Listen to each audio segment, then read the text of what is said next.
right. Thanks for being here. Dan Henk, writer, Yes. artist, podcaster. Where did you or when did you start podcasting, and has your setup changed since you started? It changed a little bit. I started podcasting about 2 years ago. Before that, because I'm a tattoo artist, so I did I interviewed a whole bunch of the tattoo artists and got kind of the perspective on the industry.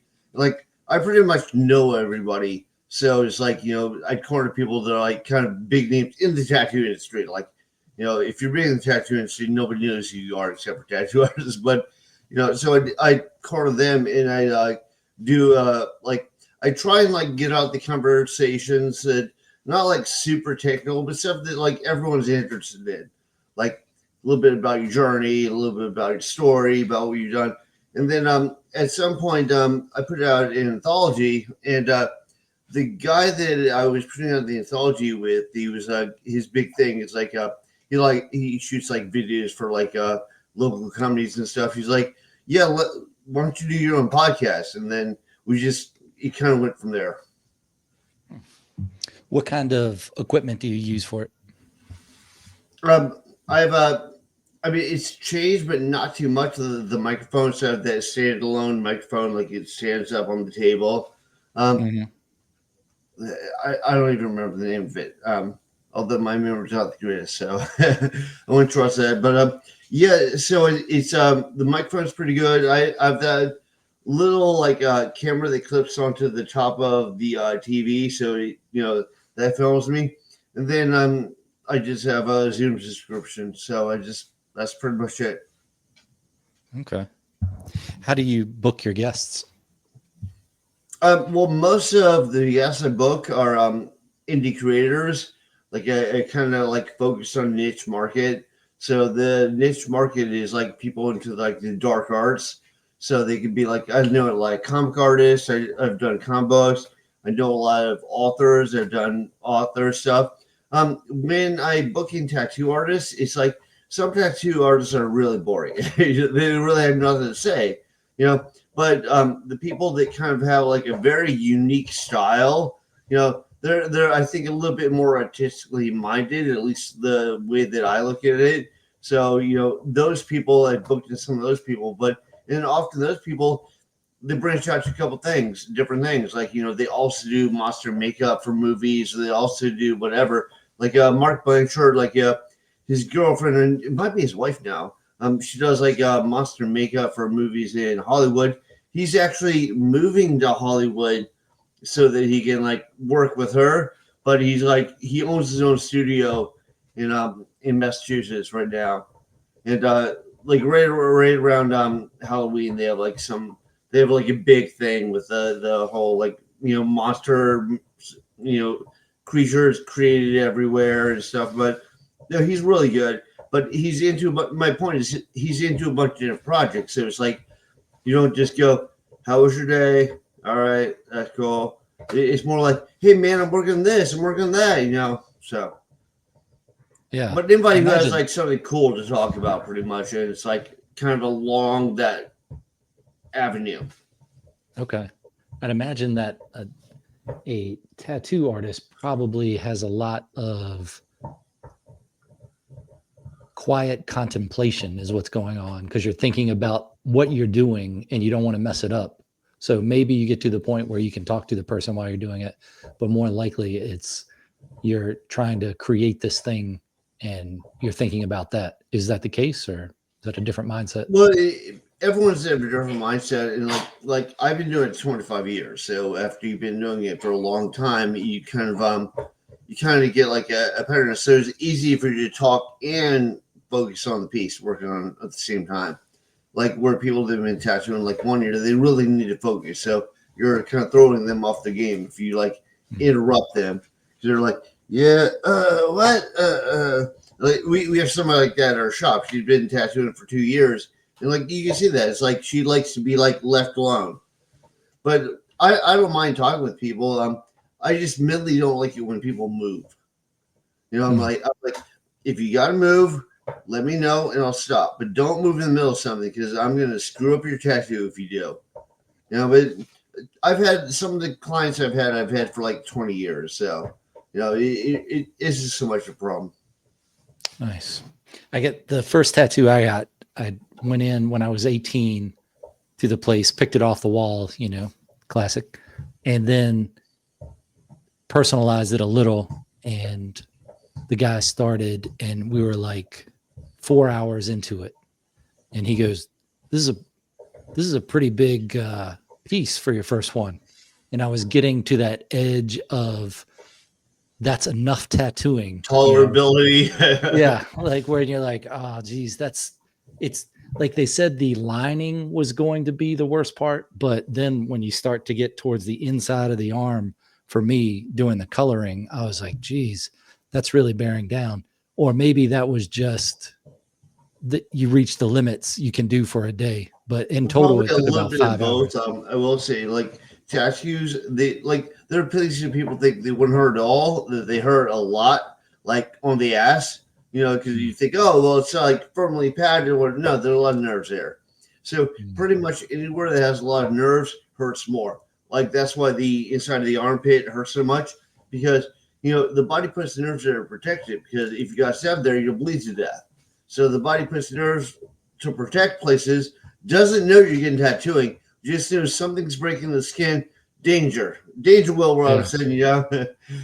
And so yeah, it's yeah, your areas are more sensitive because that you also have areas that are more sensitive because like they're like further away from the body, so it's kind of the same thing, like the ankles and stuff like that. But it's mainly nerve to protect areas. Hmm, okay. I didn't think about that. Yeah. And then when I started watching, I think it was Ink Masters some years ago, I got a new appreciation for the art of tattooing because they just explain so much stuff with it. And you go, oh, okay. So you watch a season or two of that, and then you feel like you're an expert on what a tattoo is. But I'm sure there's plenty more to it.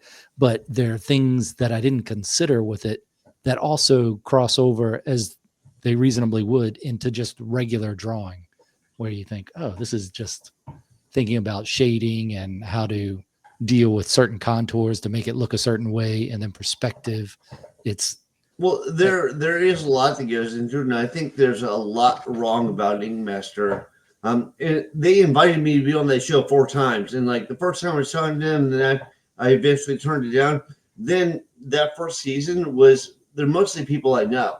So once I heard how it was, like you said, it's not reality. So once I heard how it was constructed, I was like, yeah, I want no part of that. And mm, then I wrote like one of the biggest articles for tattoo artists called Tan Magazine. This is years ago, but so I wrote an article like just trashing them. Like I think it was entitled "What's Wrong with Ink Master."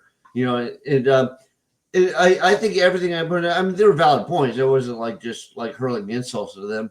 But then after that, they kept inviting me. It's like maybe they thought because I talk shit, and they got me on the show that validate them somehow. I don't know, but huh. it's kind of fun. It's like I'll tell you, you hear it. I'll tell you like a brief experience with a TV reality show.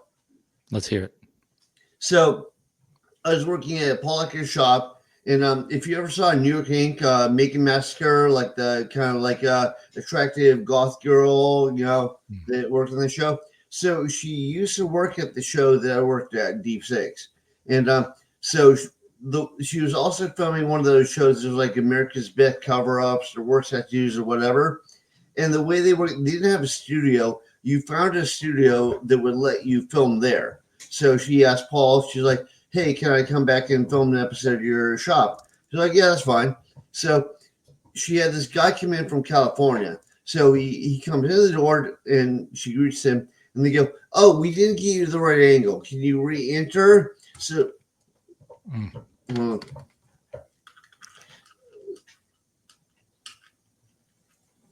so they made him re-enter 3 times, and then they figured that the right angle. So he explains what he has. It was a cover up and what he wants to cover it up with, and they go, okay, well, can you explain it this way? So he had to repeat like his explanation to their satisfaction a number of times. Then he comes back and starts tattooing, and she tattooed. It was a 2-day cover up. So she tattoos all day the first day and they just film. No commentary. Second day, they're filming, and so they've been filming for a few minutes, and they're like, all right, this is her 15 minutes of tattoo. Meanwhile, she tattooed for hours the day before, so it was actually like 6.5 hours in tattoo. But like 15 minutes of tattoo, and they pull the camera away. They go, all right, this is her 3 hours in the tattoo. And they pull the camera away. Like, we're all laughing because there's like a 5-minute break between it. And the producer leans over and he goes, there's no such a thing as reality TV. So that's what I have to say about it. I mean, it's not that everyone's horrible. It's not that everyone does good stuff, but it's like the rules they put on it and the angles and the way they portray it and the way it is ridiculous. Seems like there'd be a market for a valid real world show about it then. Like, it makes me wonder how many shows are messed up like that. Oh, a lot. Like most reality shows aren't really real. But like there was a real tattoo show called Tattoo Wars.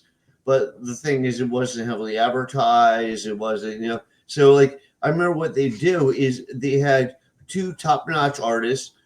They would each have an item, like we say, I want you to do a Honda mask, or I want you to do like biomechanics or something. So they have the customer, and the customer would sit there with both arms out. They have a curtain in between. And so one artist would work on one side, one artist would work on the other side.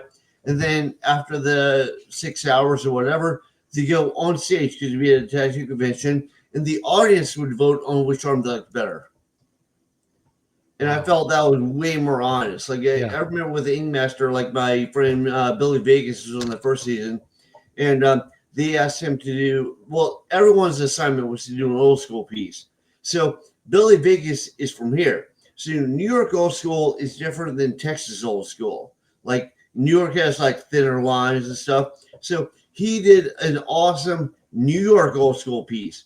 But Oliver Peck was on the panel, and Oliver Peck is like criticizing and saying the lines aren't thick enough and like just denigrates the whole thing based off of a whole different part of the country.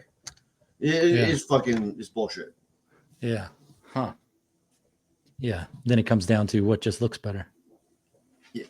Yeah. Well, and also like they coach all the guests to be as dramatic as humanly possible because they get more sales, like more eyes on it.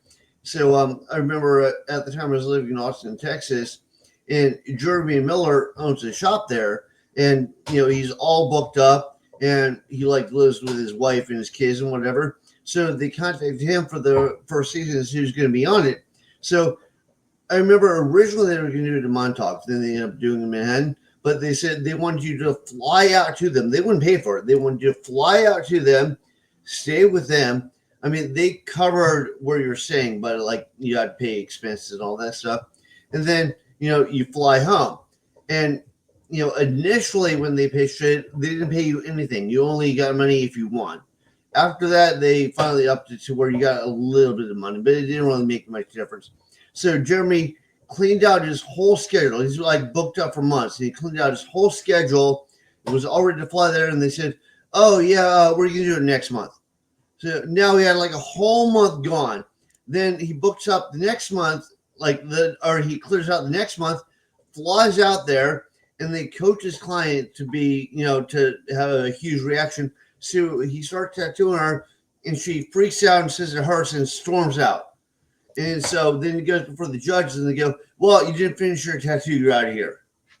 So he basically, 2 months were gone. 2 months of like making absolutely no money. He looks like he's not nearly the good tattoo artist he is. It just the portrayal was bad.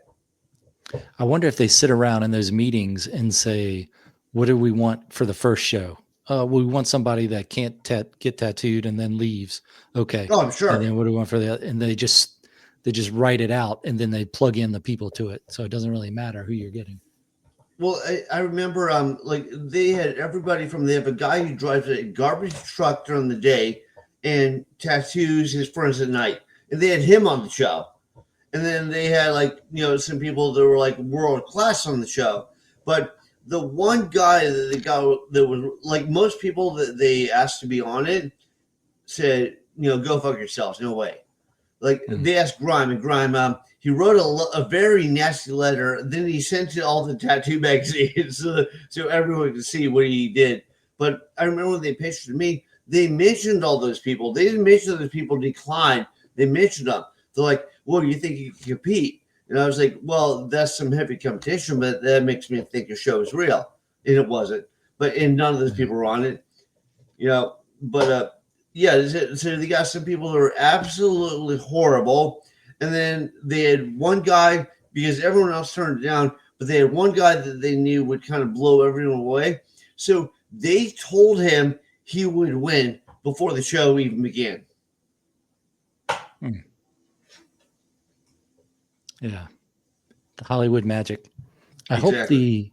hope the garbage collector specialized in trash polka, because I would be disappointed if he did. I've seen some really good trash polka. The people who invented it are really good. People in Yeah, Germany. yeah. I think if I got more work, that would be the type I would do, just because that's We kind of got cool to flies do. to Germany.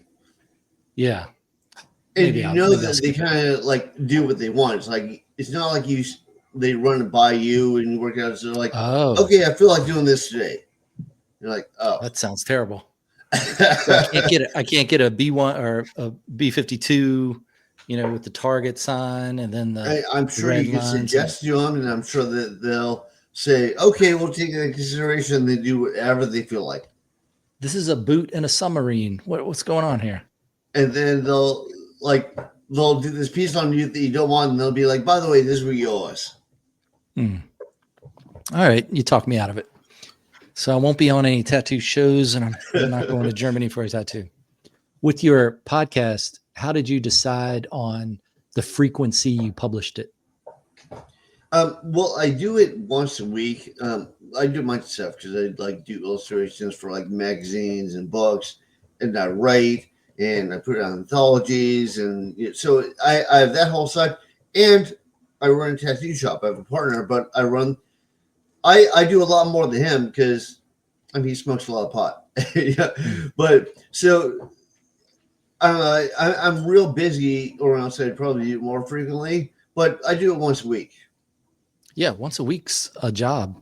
I, Yeah. when I started, I tried doing just to see what my limits were, and I was doing recording like 2 a day, 4 days a week, and I was like, Wow. okay, that's too much.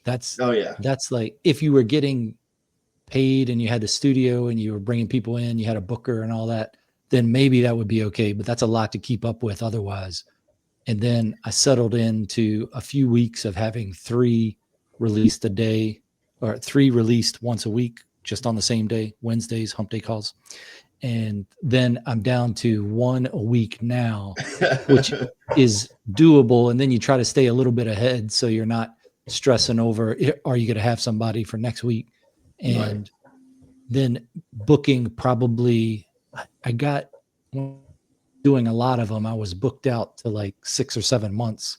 So it was tough to pick up somebody that you really wanted because you didn't have a time that you could do it, except months down the road. And then now it's a little more doable from the time, maybe 2 or 3 months out at the most. And then from the time of recording, I try to get it published within a week or two, maybe three of when it's recorded.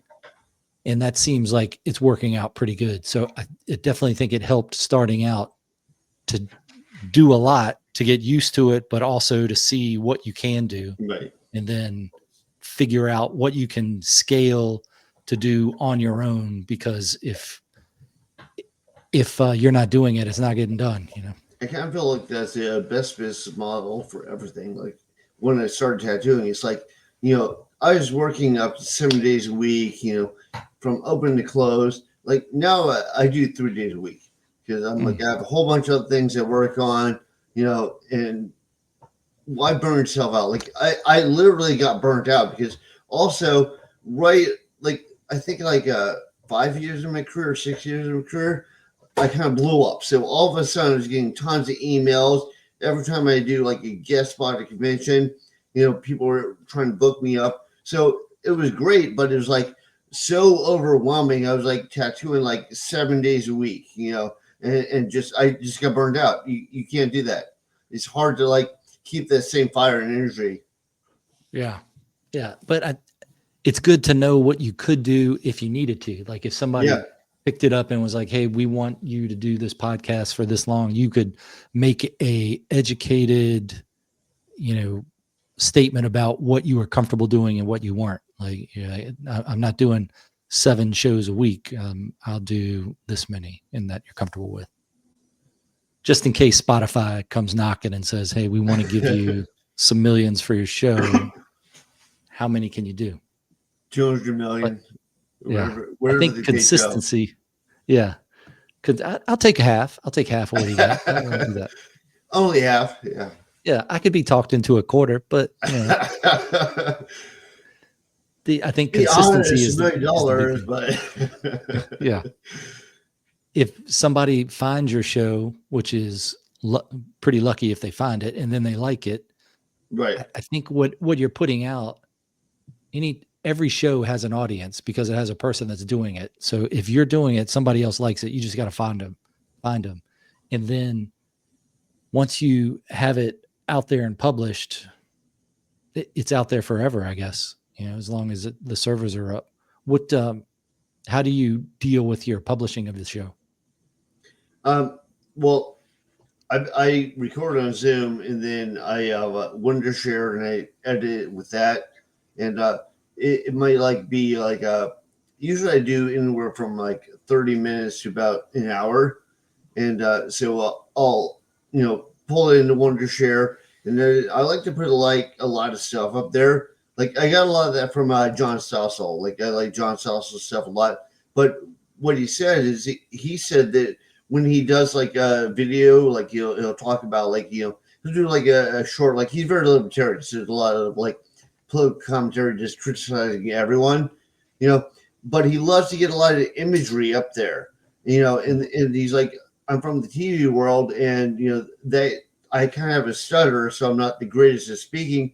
So I wanted something to show people, but I really like that because it keeps you engaged. It's not like just me and one other guy talking for like a half hour. It's like we'll be talking, and then like boom, up will pop the book, or boom, up will pop the movie we're talking about, or something like that. So when I edit it, it might be like an hour and a half. It might be closer to 4 hours. It depends on how hard is it to find stuff, how much stuff I have to find, how long the interview is, but that's my process. And then How I much? put it on Buzzsprout, so it hits everything, and I put it on Okay. YouTube. Okay.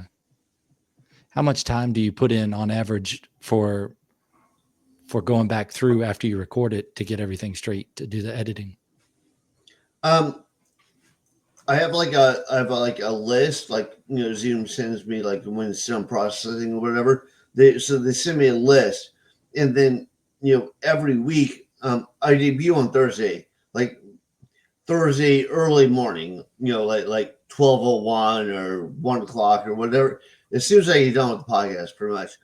But so every Wednesday night I'll go to edit it, and when I go to edit it, I just pick the next one on the list, unless somebody says, "Oh, I have a book premiering or I have a comic premiering," and so they need it sooner. And I'm like, I'll always move you up the tier if you need a earlier debut.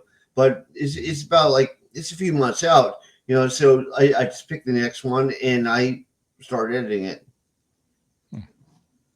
Do you And I do pull in clips? Wondershare, and I'll sit there. And like I said, it could be an hour and a half process. It could be like for a 3 hour process. Yeah. Do you do clips on any other social media? I've tried. I've done like clips on like TikTok and Instagram, and Facebook. Like with Facebook, you can put a whole show. So I just put the link to the show now. But with Instagram and TikTok, especially like TikTok, it helps you like a much shorter clip. And I have to go into Zoom and edit the perspective. So it's a full screen. It's like the what do they Yeah. call it? Like it's like a box, you know. Yeah. So I'll edit it, like have to throw in the background. It's a process because you have to pick what the best clip is, like the 2 minute clip or whatever, and then because it resizes it so it has like this open space above and below. Then I have to pick like a background. I'll just usually pick something that's like a video capture of like space or wormholes or something. And I'll put that behind it, and I'll have the episode up. It's a little clip. I'm like, if you want to see the full episode, go to this link. And I haven't really noticed much of a return from that.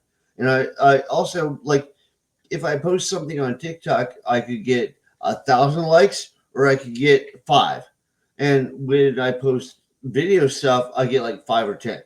So like I don't even know if it's worth it. Yeah. You can tell when the algorithms pick it up on whatever thing, and you can see the impressions and then the views and the average length of the views and those, if you care to go into those. That I think that's a science that is not settled, that even the purpose of the algorithm is to make it unknowable. So I do a couple clips on Instagram and X and then YouTube, and then I just go with it at that. And you leave it to the podcast Yeah, I've gods tried clips to on X see and if I've people tried find it. clips on like, Instagram and TikTok. And I always post the full episode on YouTube. And Yeah. I'm a member of a whole bunch of Facebook forums. And so every time it debuts, the next day I'll go and I'll post it across all those platforms. And I have a blog on my website and I'll put it on the blog on my website. So I try and like get it out there. Yeah. It's, I found using StreamYard, it didn't have it before, but now it has an AI assistant that goes through the show and picks out clips, and you can say how long a clip you want. And I find that hits the algorithm on YouTube and Spotify. Maybe it hits it more than the clips I choose. Okay. And the AI So maybe I titles should it and switch from everything. Zoom to StreamYard.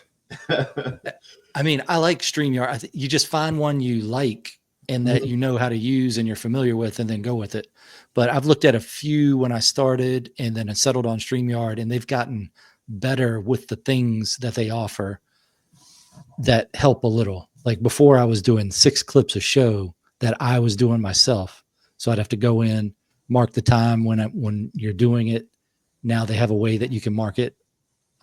And then I'd go back and then cut those videos up in StreamYard. They had a tool to be able to do clips, and then you have to post those, and you get maybe on one that was a lot of views, you'd get 200 or 400.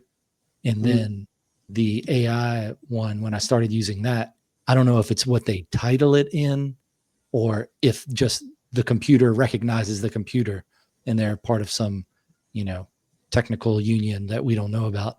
And they're like, okay, we're going to put this one out there, and it gets like 1,000 or more. And you go, okay, I can't compete with that, with the ones that I think are good. So we'll just go with this. And then Well, I maybe it hits the noticed with message. YouTube, like if you choose to advertise something. So I remember I advertised one show and it had like 4,000 views. I was like, oh, that's great. But you know what? It didn't translate. Like it just for the episode, and then I don't see it continuing on in the future. So it's like I'm not going to pay to promote every single episode. Yeah, that's tricky because then you think, well, are those bots that are watching it, or is it just Yeah, a program at it's also YouTube that possible. says 4,000 and nobody watched it at all? And you're like, Yeah, that's totally possible. They're like, yeah, yeah, we'll trick him into paying us again. yeah, it's the black box. You can't see the workings of. Yeah. Yeah, that's tough.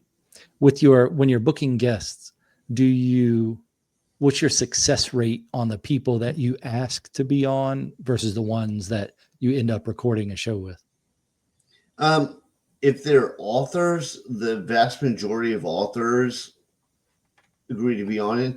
And with authors, it's pretty easy because I'll go on like Facebook forums, or like you do a lot of conventions like KillerCon and OptiCon, and I'll just ask people, and the vast majority of people want to be on it. They're like, "Oh yeah, those would be cool," and I'll go on and I'll talk about the books. And I've actually had like a couple of marketing companies that get a hold of me because now they were hired by an author who wrote a book. They heard they have a book-based podcast, so they'll try and get the person on. And I'm like, as long as it's like dark themed, I'll take it. Like it could be like, I don't care if it's like crime thriller or fantasy or sci-fi or straight up horror. But some people will be like, yeah, I wrote a young adult self-help book. I'm like, yeah, no way. Sorry. I have a niche audience and that doesn't fit. But when it's some of the like original comic artists, so I have like all these people that are like, I feel legends in the genre. Some of them super nice. I can't even believe I got them on. Like I had Walter Simonson, who did like the best run of Thor, and he advised on the Thor movies, and inspirational artist and really nice guy. And I got a hold of him. And he was like, "Sure, I'll be on." I was like, "Wow," And then like one of my artistic inspirations was Steve Bissett, and he did the Run the Swamp Thing with Alan Moore. Alan Moore wrote it, and I was like, and actually the team of him and John Tobin, the inker, inspired me to do comics. It's like their stuff was so good. I remember I got a hold of him, super nice guy, and I'm sure there's probably just like a marketing thing. Well, maybe, who knows? But he'd be like, he kept referring to me like, "Oh, hey Dan, what's up? Yeah, Dan, I'm this," like as if we're like best buddies. I'm like, "This is Steve Bissett. This is awesome." But then there are other people that I get a hold of. They're like, "Yeah, I don't want to do it." I'm like, "Okay, just move on." Yeah. Yeah. That was what I was worried about at the beginning, was how do I get enough guests to remain consistent to be able to do at least a show a week. And Well, I don't I know had a, about you, but with me, like it kind of goes up and down. Like sometimes I'll get like crazy booked up. So I'm like, all right, so I have like the next like 4 or 5 months covered, and then sometimes it'll be all the way down to like 1 month. And I'll be like, hey, you know, I got a podcast. You want to advertise your book? And then often when I run it by like the forums or whatever, that's when it spurs up. I noticed like for a while I was on I forget what it's called. It's like it's a podcast site.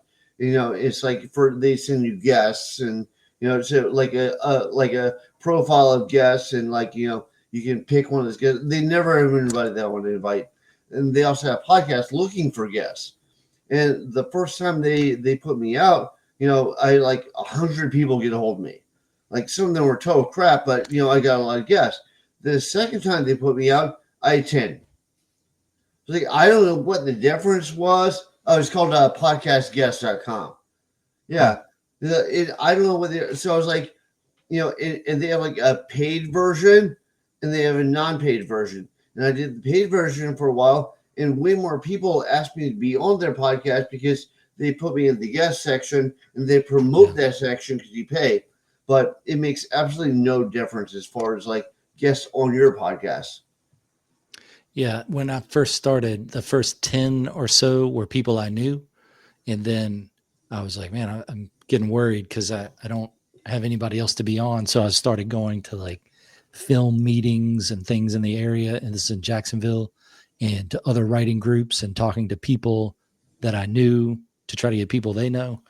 And then I found matchmaker.fm, Oh, I'm on that. Yeah. which, yeah, that's been good. I think that's where I found We you. connected. Yeah. And yeah, and that one has worked pretty well, and you get a steady stream pretty much, sometime more than less I than noticed it because mine's like very like fiction oriented.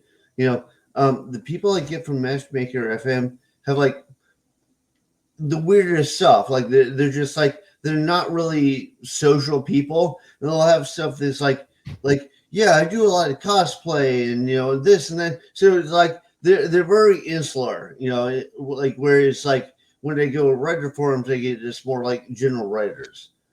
That's yeah. what it seems like to me. Yeah, I'm getting to the point on Matchmaker where I've contacted and either they've been on or they haven't responded or they said no to all the category ones when I look at poets and writers, filmmakers. So I have a spreadsheet of the people Why I did they say send. no? Did they detail it, or was it just like no?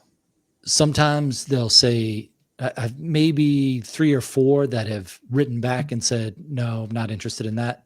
Usually it's just they don't answer. So I have a spreadsheet of like 300 names on it now. And it's, I line it for people that I've sent a message to. And then after a certain amount of time, I might do a follow up. And if I don't hear anything, I just line it red.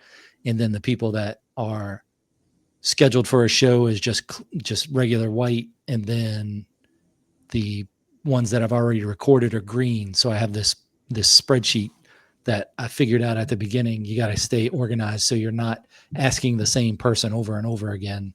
Right. If they want to be on and they're either saying no or not responding, or for some reason you scheduled them and then they no called, no show, and you're like, oh, geez. But my success rate, I've only had like 2 of those.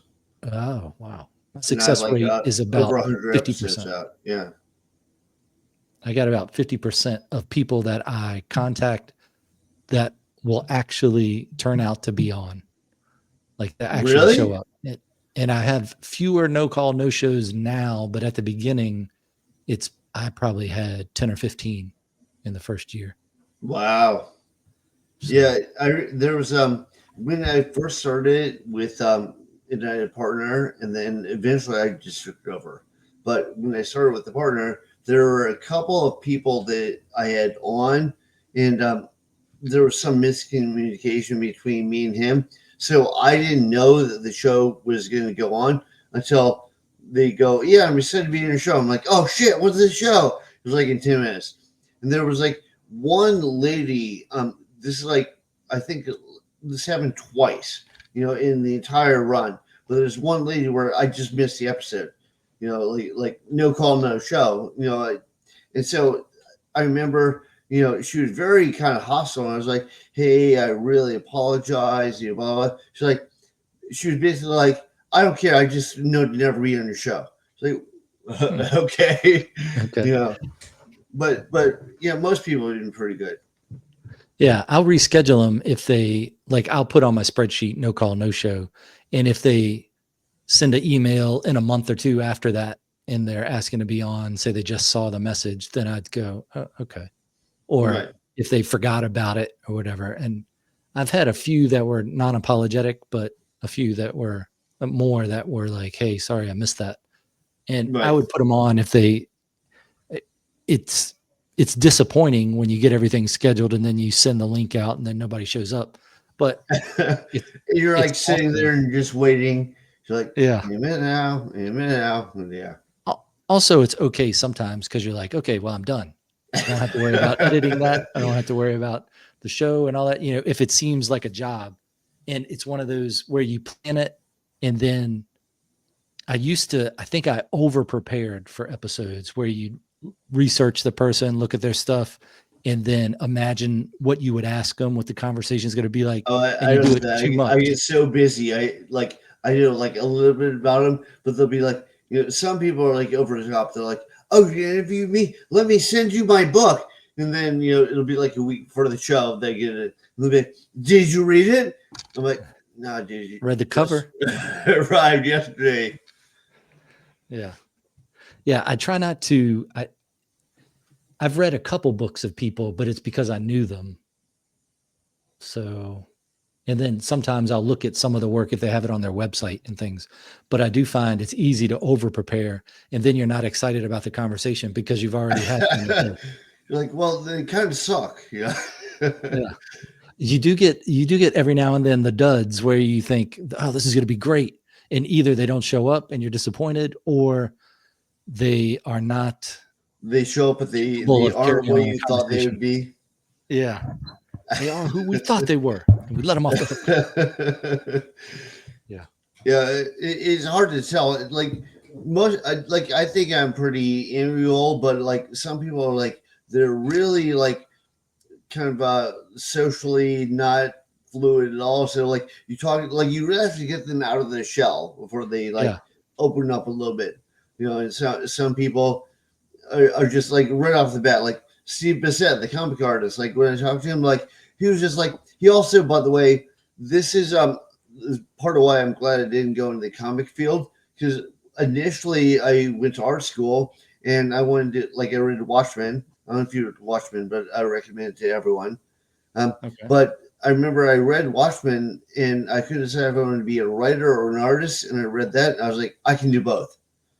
So then I came to New York, and actually my art teacher said, if you want an art career, you have to move to New York. So I moved to New York, and then I got an interview with DC Comics, and I was like, oh, I'm on my way. And it was a guy who heads to he headed it was called the Vertigo line. It's like their like adult oriented line. I was like, oh, this is perfect. Well, what I didn't know was they almost went bankrupt. Like the movie saved them. But this is still on the point when they were right on the verge of bankruptcy. So I remember he was really negative. Like he holds up a Superman comic and a Superman punching Lex Luthor. And he's like, you want this? I was like, no. He's like, I'm going to job for you. Like, oh, fuck. So then I did like album covers. I started book covers. I started tattooing. Initially, I started, the camera slide. That's the problem with these cameras. So then I started tattooing just to initially make money until I got a quote real job. But then I really liked tattooing, and tattooing evolved a lot over time. Like I remember I got a lot of shit when it started out. Like, oh, you think you're an artist? You came out of art school? It's like, actually, I do. I think I'm an artist. But and all those old timers who were just like mad, they didn't even work anymore. A lot of them just gave up. So they're like, there's no money in this. Well, there is if you're talented, But long story short, I'm going off on like a rabbit hole or whatever. But long story short, I was like, I'm interviewing these people that are like legends, like Steve Bissett, and it's like they did some stuff that like broke everybody's view, and they work at college now teaching art because they made no money. Because the thing is, those big companies like Marvel and DC keep all the rights. Yeah. So you're basically a paid contractor. So you do an issue and you get paid for the issue. When they do reprints and they do collections, you don't get anything. When they do T-shirts, when they do posters, you get nothing. So like I interviewed Walter Simonson, he didn't really make anything off Thor. He made money off Hollywood paying him to advise on the movie stuff, but he also teaches art school. So the point I was going to with all this is like they're used to being around a lot of people all the time, so they tend to be like pretty affable. Yeah. Well, with writers, one of the great things about writing groups is you get to meet all kinds of strange people. So that's why I like the podcast thing, because you can have a conversation with people you wouldn't normally have a conversation with. And in writing groups, you can see what they're like before you talk to them. And some you can't break into the conversation with them. They won't talk because they're just focused on writing anthropomorphic fiction, and like the writing that's just it. Yeah. You're just not going to get through, but every now and then you will. That's the fun part of it. And I've had great conversations doing the podcast, so it's been going well. With your writing and drawing, do you do a lot? How much time, if you're doing a graphic novel or something like that, do you spend on one versus the other? What's the one versus the other? Like writing versus drawing. Yeah. Well, when I first did, first I did a graphic novel, so I did like whole storyboard pages.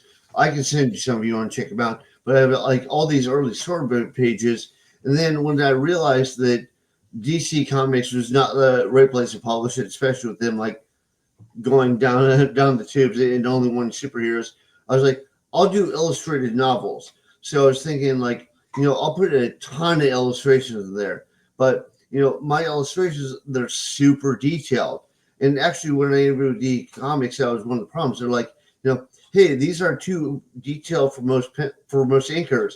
I was like, well, I'll ink it myself. They're like, oh no. The reason why is they're worried about like meeting a time schedule. Like they want 24 pages every month, and they pay you very little. So most people do it are pretty much broke.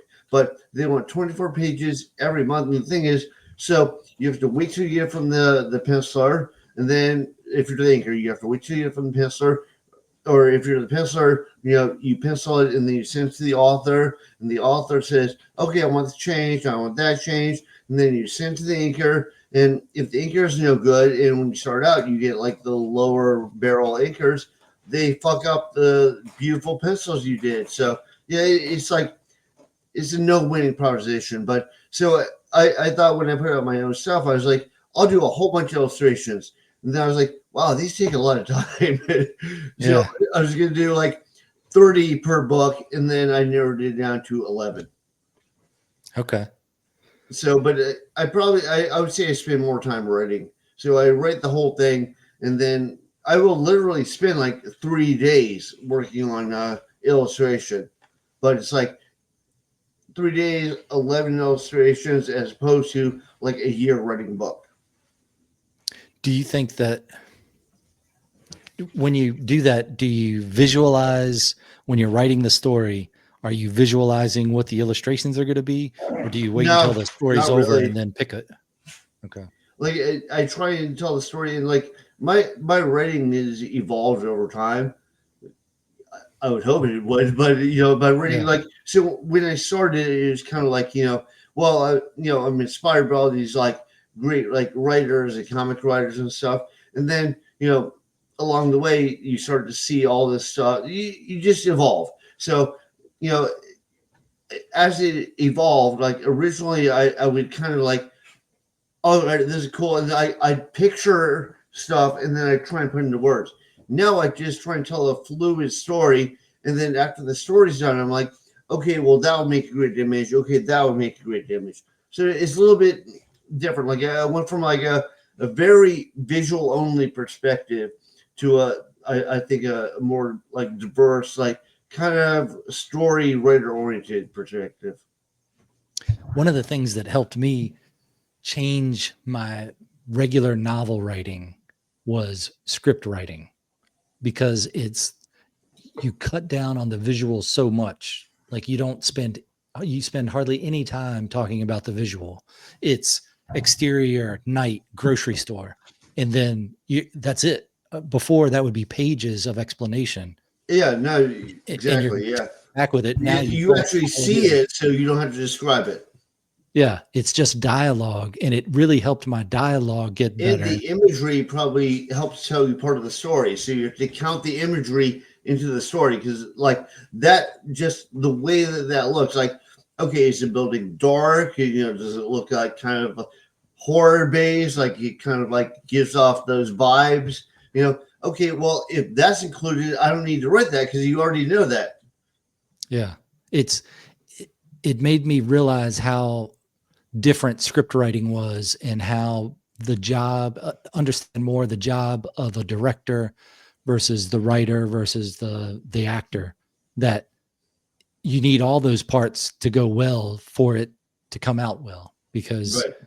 if you got a bad actor with good words, it's going to be bad. Right. Or So vice versa. Yeah. yeah, yeah.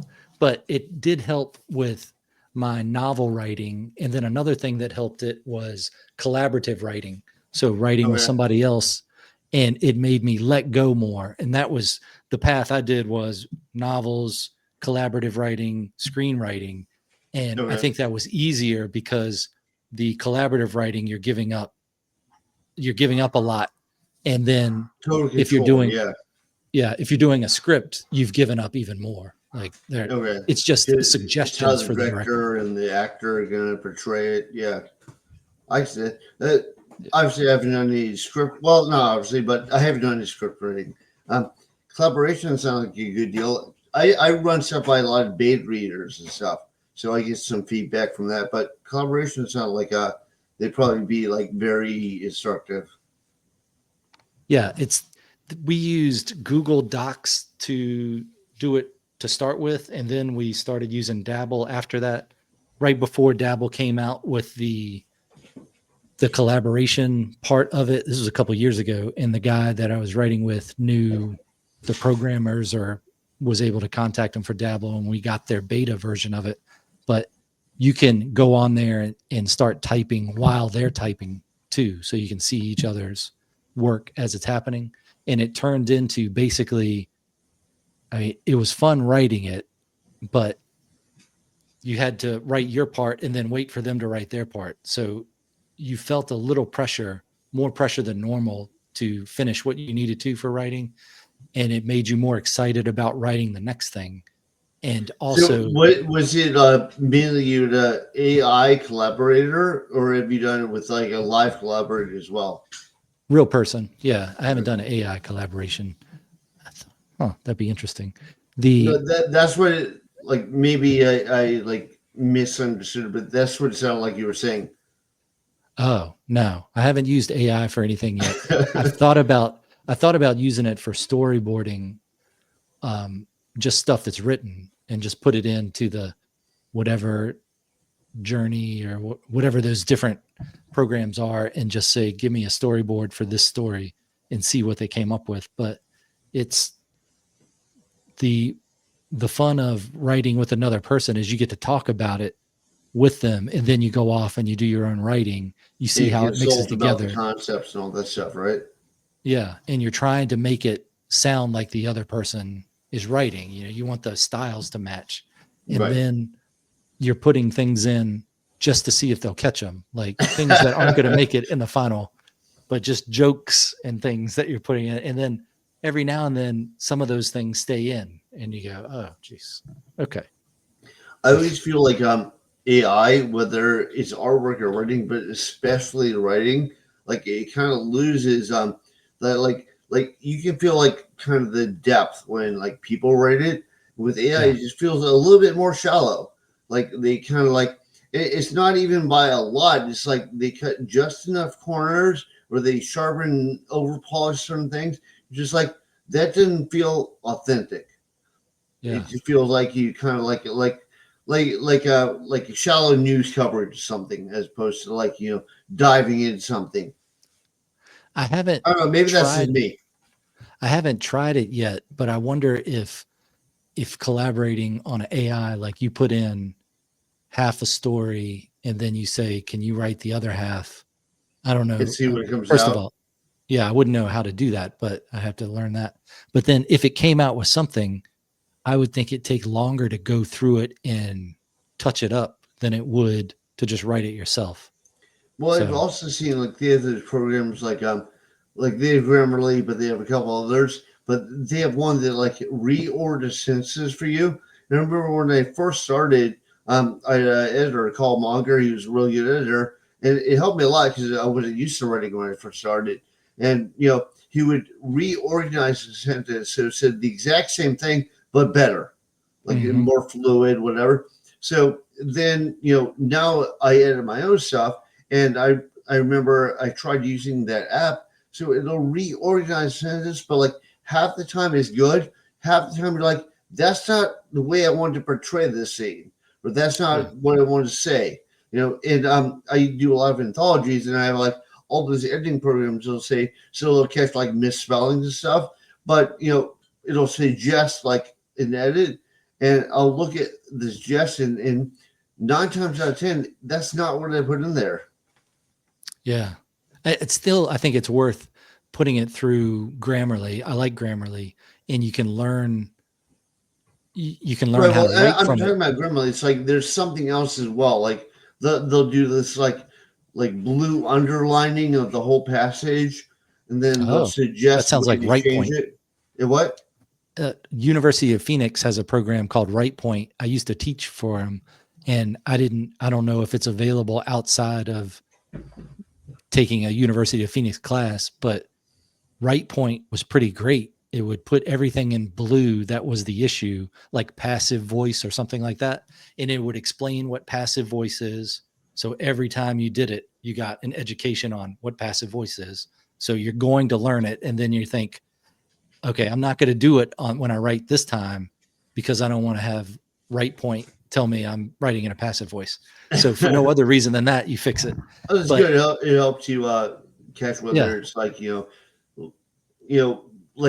it helps you catch whether it's like past tense, present tense, future tense, yeah, and yeah, it's a little bit beyond regular Microsoft Word spell check. right.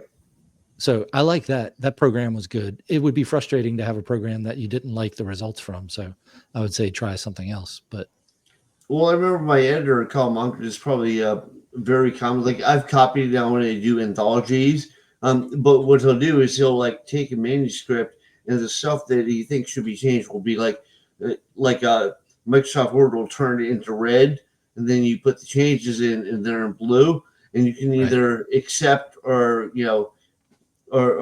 deny the changes, Yeah. and you can Track either accept changes. all of them or like part of them or whatever. And I find that's the best. And especially when I started out, like I could see how we reword sentences of mine. It just said the exact same thing but better. Yeah.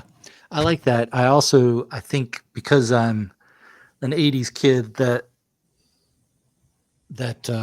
I like a hard copy edited so I can go through it and then look at it on the screen and Right. also thumb through the pages and go, okay, I like that. I like that. Like if I was reading somebody else's stuff, I would probably print it out, mark it up in different color ink for different color things. Like if it's just me as a reader going, oh man, don't open that door. Just writing Yeah. that comment in there, just so they know I'm engaged. No, Right. I do Or all that stuff in Microsoft Word, but I can't read Kindle. Like I need a physical book to read it. yeah, I'd prefer it on a printed out thing. And then you write the things like, this made me think about this, like a little comment like that, or I really like this line. And then you use a Oh, the different little color like for, comment paragraphs. So they have like an arrow and like a little comment yeah, paragraph for yeah. the I'd like write this that part of stuff the out. editing. Yeah, that's good. Yeah. And then I'd write, if, if I find a spelling error in your writing, then it's really blatant. So I put that in there. And through writing, I've gotten better at spelling. And that's thankfully it's a thing you can get better at. But yeah, when I send things off to people, I know how much I'm looking forward to getting it back. So when people send it to me, I try to do it as soon as I can because I Right. know what they're, and I don't want to just do like a cheap read of it. I want to actually read the thing and put some good comments in there. So yeah, I don't it's fun know to get if those back. this is true for you. It probably is, but like by looking and editing other people's stuff, it helps me like with scrutinize my own stuff. So I'm like, yeah, well, I should add more flow to this. I should, describe this way. I should describe this before this. It Yeah. just makes me think like I see how other people do it, and you know in a way it makes you judgmental, like you're like I wouldn't do that, but it helps you, I think. Yeah, you got to let the other person's style come through. And I'll even say that sometimes stylistically, this is you. I Right. question this part of it, or what if you did it this way, or do you think you could say this another way? I try not Right. to put words in their mouth, but just make them think about Yeah, it when I because do the anthology I try not to make the editor mistake of like they're a frustrated writer and they just wanted to rewrite your stuff like them. I'm like, I want to keep their tone. I just wanted to like not have like misspellings and hanging paragraphs. yeah. There's different types of editing for content versus errors. Sure. Yeah, that's exciting. I like having the ideal readers or the few people that you send your story to when you're in whatever draft you're ready to show it to somebody else, just to make sure it's making sense so you can Right. get that feedback. So if you get three people that send you something back and go, I don't know what's going on right here, then you can go, oh geez, it's too Well, strange. I got to everybody fix it. focuses on the same thing, but I have noticed also there's like some people prefer one thing, some people prefer another thing. So like my first full novel I put out, I have like one passage that's kind of like almost a road trip, and like some people are like, "Oh, it's so boring, nothing happens, just a road trip." It's like you kind of like get an idea of like rural America, but that's it. And then other people are like, "That was my favorite part." Yeah. Yeah. That's why I think if you have those little pieces, as long as they're not 20 pages, But if it's a page or two, you can get through that as a reader if you don't like it. And you can go, nevertheless, I continue on. And if you do like it, you're like, oh, this is great. I'm really enjoying this. And you can keep going.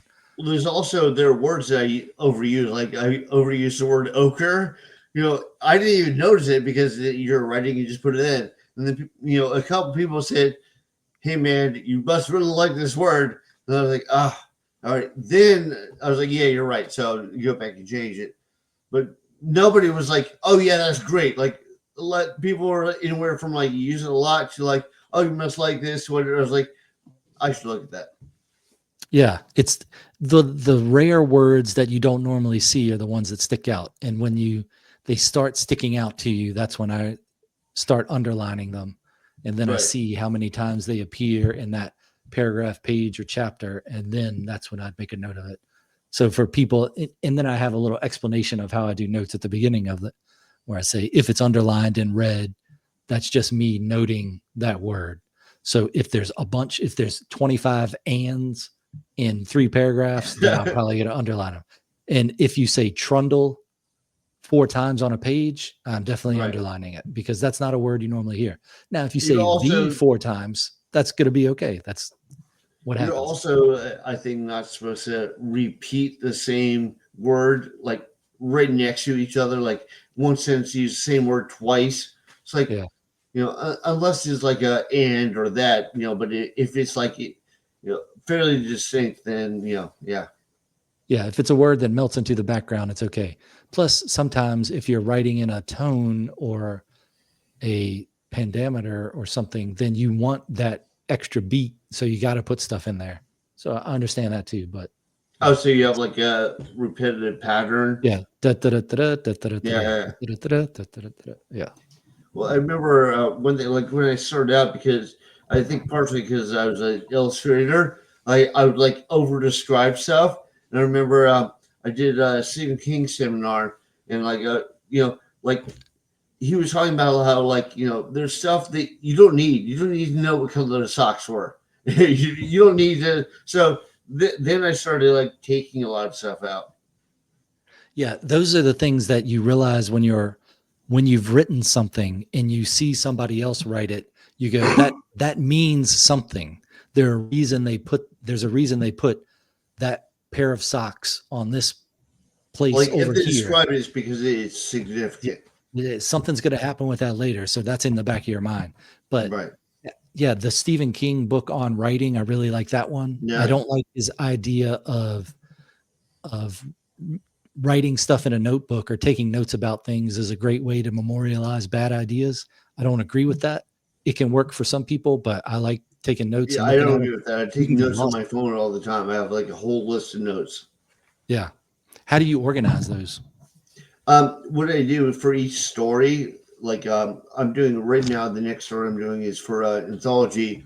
It's like Western horror, and I'll throw the premise by you and see if you like it. But so what I was going to do is it's going to be like a small Western town, like in the Dakotas or something, and they start having like cow mutilations and like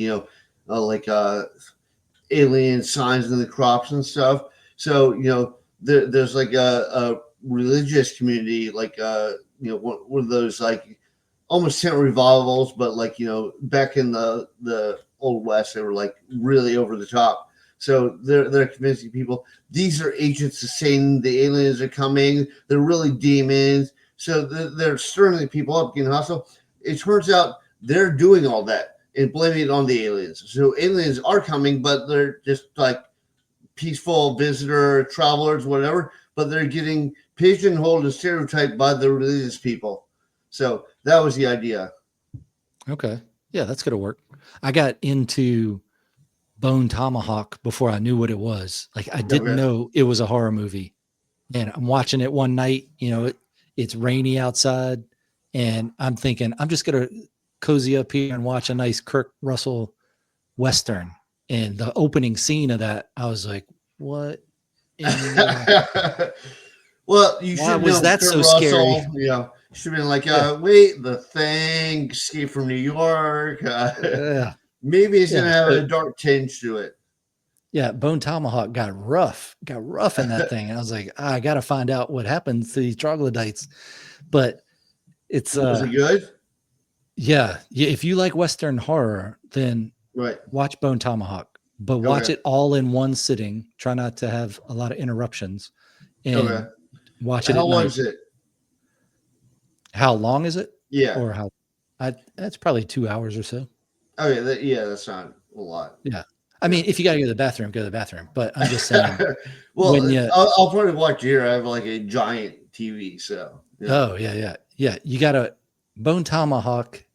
If you like Western horror, you're going to really dig it because there's a lot of I've been things watching going more on. westerns because I'm doing that. Aliens versus cowboys western Yeah. story. So Yeah. like I Cowboys watched Western. The Unforgiven with Clint Eastwood. That was Yeah. really like I looked up the movies that were the most realistic to the Old West.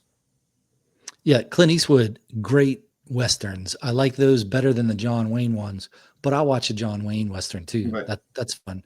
You just got to understand what it is. And you know, a true Western, when you watch a few of them, you start to see the elements of it and you're like, oh, okay, I know what's going to happen now. Like I My know dad the was a idea of big it. John Wayne fan, but he's a big gun guy too, and they screw up guns all the time.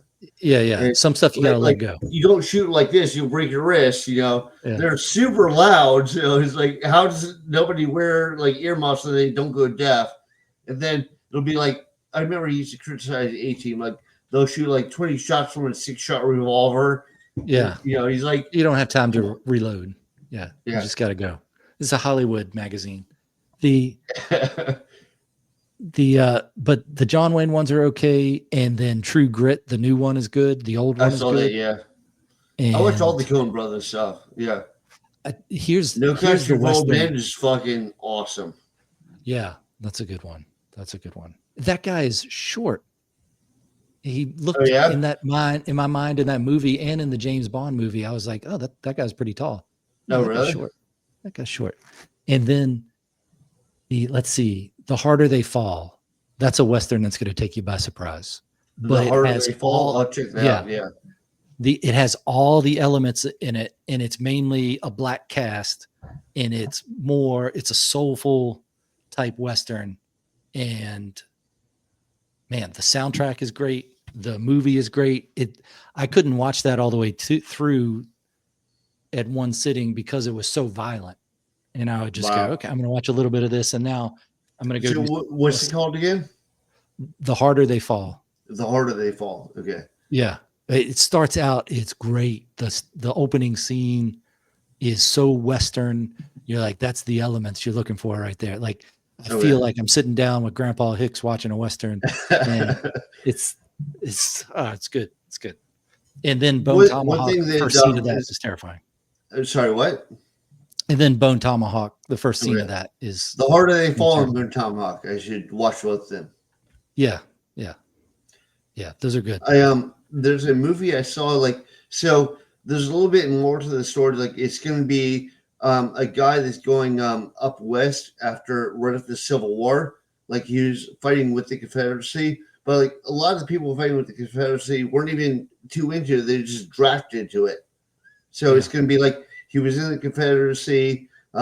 They lost, obviously. So he's going upstate, and he ends up marrying a Native American girl, and she gets killed because she's Native American. So that kind of makes him, when they start stereotyping the aliens, you're like, wait a minute, I've seen stuff like this before.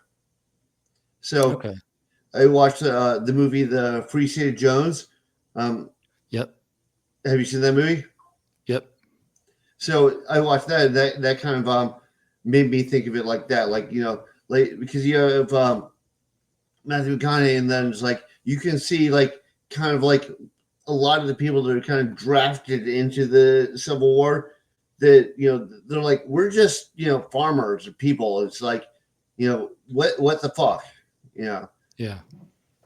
Yeah, Glory is a good Civil War movie. I've seen that too. Yeah, that's a good movie. And then The Good, the Bad, the Ugly is a good Civil War / Western. See, I haven't seen that. I've had it recommended, but I haven't seen it. That's got to be probably the best Western. if you're talking Okay. spaghetti Western type thing and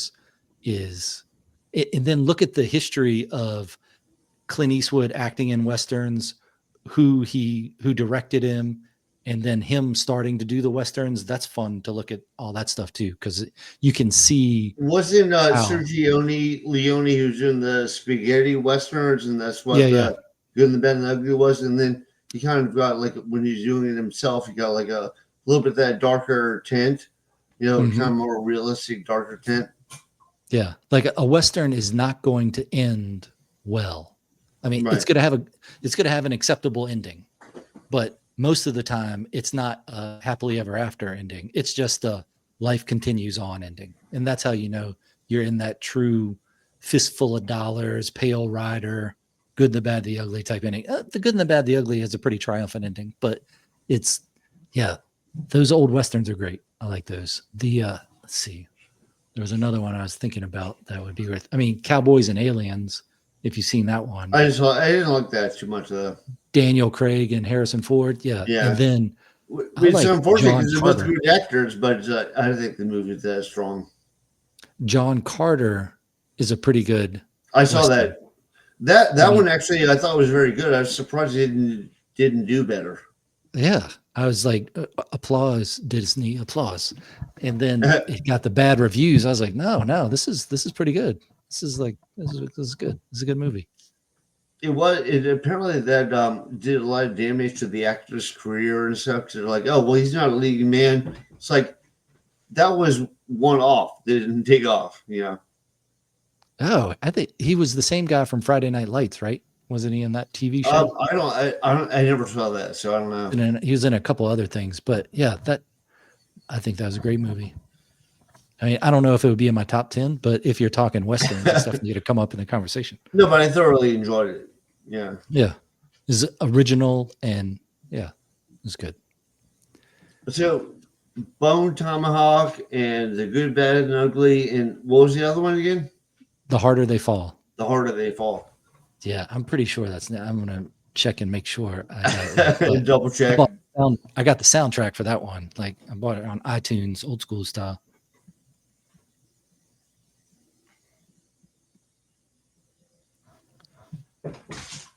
But it'll have people you recognize. It's star-studded. Okay. Yeah. The Harder They Fall. Oh, it's only 6.6 on IMDb. 88 on Rotten Tomatoes. Yeah, because 2021 is when it came out. One movie I love is the original Blade Runner, and when they came out, like the critics panned it.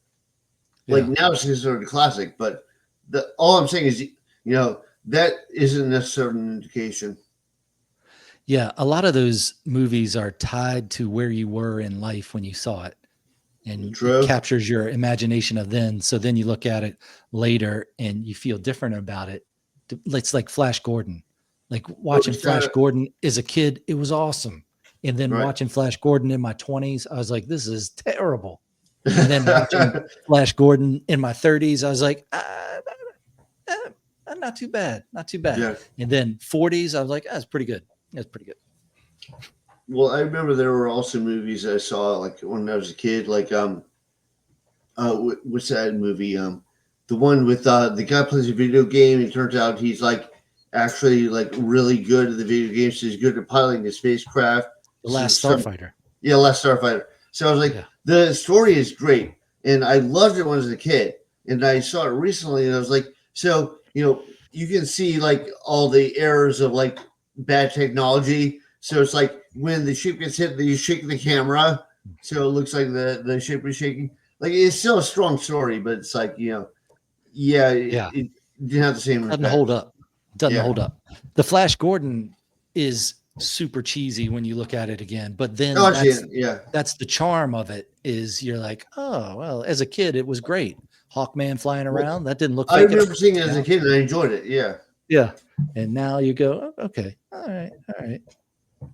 Well, I remember I saw a lot of the Nightmare on Elm Street movies as a kid, and I think the first one still holds up. But I remember seeing the third one, I thought it was great. And you see it now, and you're like, a lot of it's kind of cheesy.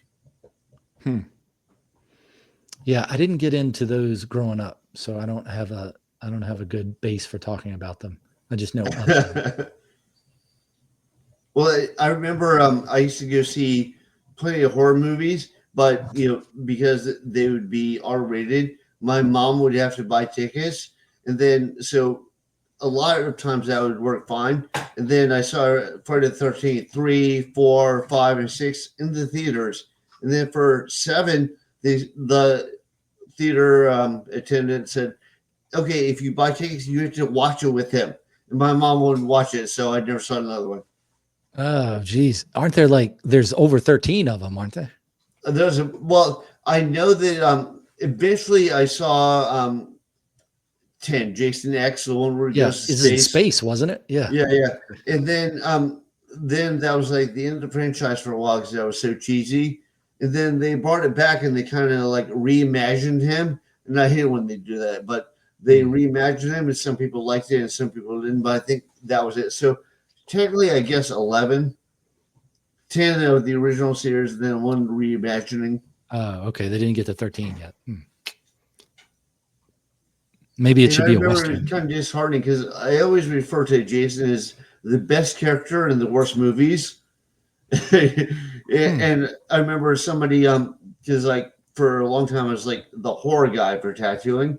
So somebody brought me the book Crystal Lake Memories, which is all about the making of Jason and stuff.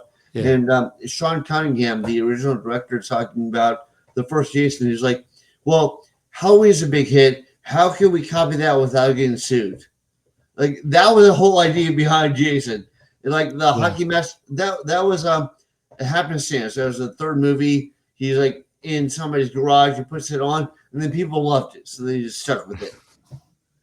Yeah, it's like I got a mask like that. I can do it. Yeah, it's like a garage band. I can play that. And it resonates with people. Yeah. Right. You might not go into killing spree, but yeah. Yeah. Without being said, correct. Or you might have, but we definitely should have put it on air. Yeah, well, I mean, you can join the military. They'll take the fun out of killing sprees. Yeah. There was a guy when I was in Austin, Texas, and it was a friend of the girl I was dating, and he was a sniper in Iraq, and he wanted me to tattoo his whole arm with just all dead Iraqis.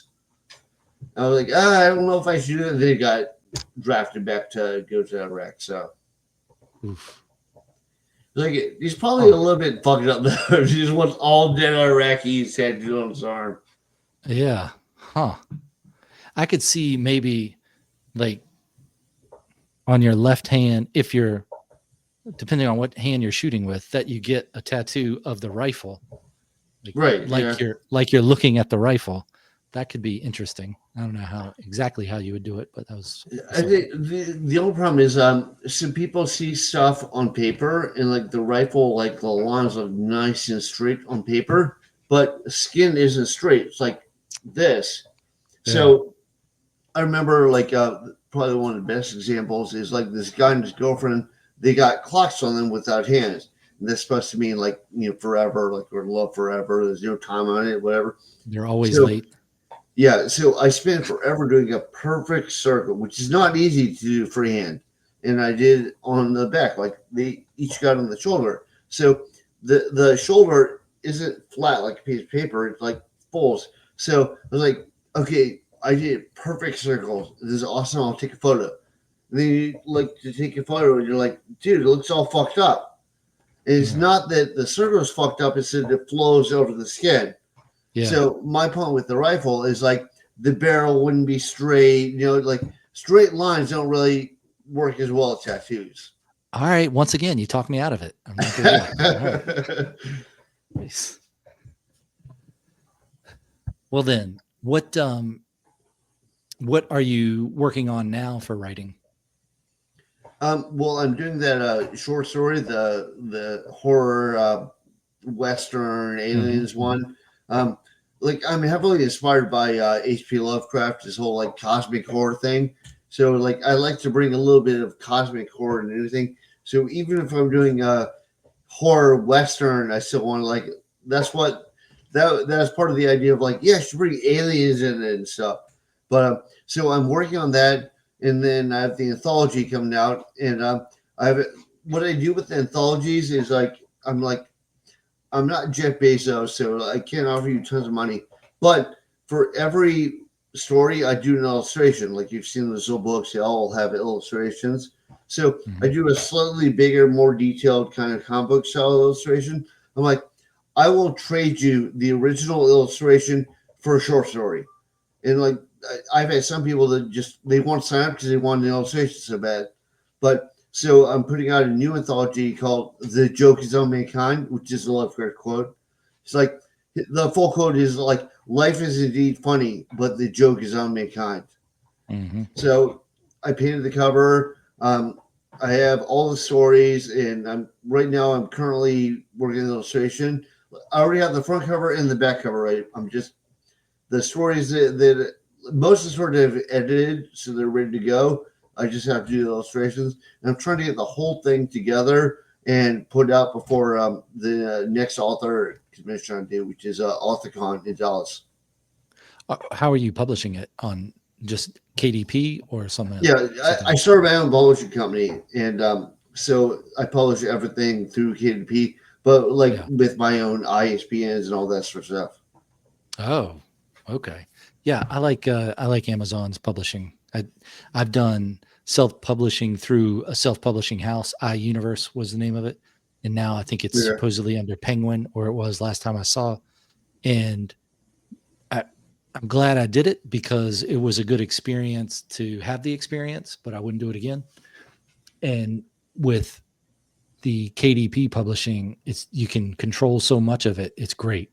It's great. I don't have the experience of a a company coming to me and saying we want to give you 200,000 in advance for this Right. story about this thing. Yeah, I haven't had that experience, but I do get a lot of calls asking me if I want to go to a book fair, and do I want to buy a booth for $2,000? And I'm like, well, no, Holy no. shit, that's a Yeah. lot. Yeah. If you're inviting me to the booth and you're going to pay for travel and the hotel, But then I'll show up and I'll sign some books. most of the But AutoCons they do is like $150. wow. Like if it was $200, that's a pricey booth. Mm, So yeah. like I do. The There's thing plenty of is, scam. I did illustrations for Spotlight magazine, and I'd been doing that for like over a decade. And then I asked the editor of Spotlight magazine, I was like, if you could go to an author convention, what'd you go to? He's like, well, I go to KillerCon. He's like, it's like invite only, but I can put in a word for you. So I got a hold of them, and they go, oh, you're the guy that does the Spotlight covers. We've been looking for you. So I kind of got in the door that way. But Nice. KillerCon is an awesome convention. Dallas AuthorCon is a good convention. I did the Brian Greene Scares and Cares in Williamsburg. Um, and those they'll put it on sale. It literally sells out in 3 minutes. But I Wow. did it twice, and I didn't have great sales there. Other people said they have. The first time, so I went through three publishers. Well, four, but one of them was crap, so I ditched them. But Mm. so I went through three publishers, and now I created my own company. And my last book before my anthology was with Crossroads Press. And Crossroads Press, great people. I have nothing bad to say about them. They bought a table at Scares and Cares, and Scares and Cares, the table was like when you come in the door, they had like a whole booth with like everything for sale, and they invited me to come. So I had half of one table, but they had a whole row, and Mm. we didn't do that well. Hmm. Yeah, I'm not sure the best way to measure success as a writer. I think for me, and this is because I'm not earning millions of dollars writing. I'm earning tens of dollars writing. That it's if you're enjoying writing, and you can put a book out, and KDP makes it great, that you can put out a quality product and have in your hand a book that you wrote, that you did the cover for, that you did all this other stuff for it, that it's pretty great. That's pretty great. So I think that's successful enough for Well, me. But I I mean, I'll look at take it the money. like this. Like one of my favorite authors is Lovecraft, he died poor. Like a lot of people wouldn't publish his stuff. It was occasionally published by like Amazing Tales and stuff like that. And he died. He had cancer. I think it was stomach cancer. And he was so poor, he didn't go to the doctor for 4 months. And when he finally went to the doctor, like, yeah. Although in those days, probably anywhere he had cancer, they couldn't do much. Yeah. But regardless, it's like, so he died poor. He wasn't like, horribly disregarded, but he wasn't like, oh man, you got to check out this author. It's just like he was pen pals with Robert Howard, who did all the Conan stuff. So like he was kind of in the community, but he wasn't Stephen King or Dean Arcus or anything like that. Although also at that time, like horror was not big at all, but he just always tried to put out his best work. And then he died, and like if he was alive now, he'd be a multi-millionaire because everybody buys his stuff. But it's like, so I'm just like, okay, just try to put out your best stuff. Try and enjoy it and put out your best stuff. Yeah, that's why I think if you're having a good time doing it, then it's probably good enough. If you're making money off of it to where you can pay for the hobby, then that's great. If you can make enough to live, that's awesome. So yeah, I think like you said, maybe it'll be more well received after I'm gone. Pull like the Herman Melville thing, terribly received in his time. And then now the great American novel, Moby Dick, so right. Yeah, it could work out. Yeah, I feel like there's a lot of people that like if they're alive today, like Edgar Allan Poe, he died drunk in the gutter, and like again, he'd be a multi-millionaire now. So it's like they're just like into it, like they wanted the quality of their stuff to come out, whether it sold, whether they made money or not. And I've seen people that like I'll interview my podcast. They're like, yeah, well, I write romance novels because that's what sells. It's like, I don't want to be there. To me, that's kind of like I'd rather have a job that I make no money at, but I enjoy than one that I hate that I make bank at. Yeah. Yeah. I mean, it could be fun to write a romance novel, to put your spin on it. I mean, look at the formula that it takes and then go with it and try to. I mean, it's a good exercise. Any writing exercise. Like if they're writing a genre they don't like, they're not doing it like I'll do my take. They're like, what sells? I want to do what sells. So it's like they're automatically like looking for something outside of what they do. You could do the horror romance. Blend those together. Yeah, you could. Horror romance that in the probably West wouldn't sell as well. So what's the point of doing romance if you're just doing it for money? No, I think you're doing it just for the practice of it. No, but I'm saying, yeah, no, I get that. I'm just saying, if you're just switching genres for money, but you're chasing the dollar. If you put your spin on it, it doesn't sell as well. So you have to put the commercially viable, marketable spin on it. Yeah. Yeah, it's when you like a band, you listen to a band and you find out it's their fourth album and you go, oh, great. I mean, they're all gone now, but I can check out there's other three original the other three albums, and you get to those, and sometimes you get lucky and they're great, and other times you're like, man, these are really bad. The fourth one, I can see why that made it, not that one. But yeah, it's like Nirvana. You listen to Nevermind and then you go back to Blue. To what? To Blue on Nirvana, their first album, or Bleach. Bleach, yeah. I like Bleach. You don't like Bleach? I do. Yeah. So I remember, because I'm old, I remember when Bleach came out, and I thought it was amazing. And then, Nevermind came out, and I felt like they kind of like tamed it down. It was a good album, but I feel like they kind of like tamed down the rawness of it, and I didn't like that as much. Yeah, it was more I appreciate it more now than I did then, because when you're young punk rock kid, you're like, wait a minute, this isn't the same. They sold out. Yeah. I actually did, like a lot of people were like, they sold out. I was like, no, to me, selling out is like changing your style. Like, I don't think they changed their style. They just got a different producer, Yeah. But there are people that change their style a lot. And like the first like 3 or 4 albums would be great. And then you're like, Now they're just trying to make money, like Metallica. Mm, mm. The with Nevermind, I heard that before I heard Bleach. Oh yeah. So I went the other way and I was pleasantly surprised because it was that attainable thing of, hey, a power trio, I think I can play this. And you can play Uh, it and sound relatively like it. But then well, you can also look into it and see how the chords technical it are is too. fairly simple, but I think you put the whole thing together. They're great, very strong songs. They're not that hard to play, but they're hard to like replicate the whole trio. Yeah. Yeah. It's good. I remember the first time I heard the Smells Like Teen Spirit, and like I was a Guns N' Roses type kid growing up, and then like a heavy metal one, and then I heard that and I knew it changed everything. That was my feeling when I heard it, and I don't know how to explain it now other than I still remember the first time I heard it. I was like, nope, what? Nobody's going to listen to this other stuff again.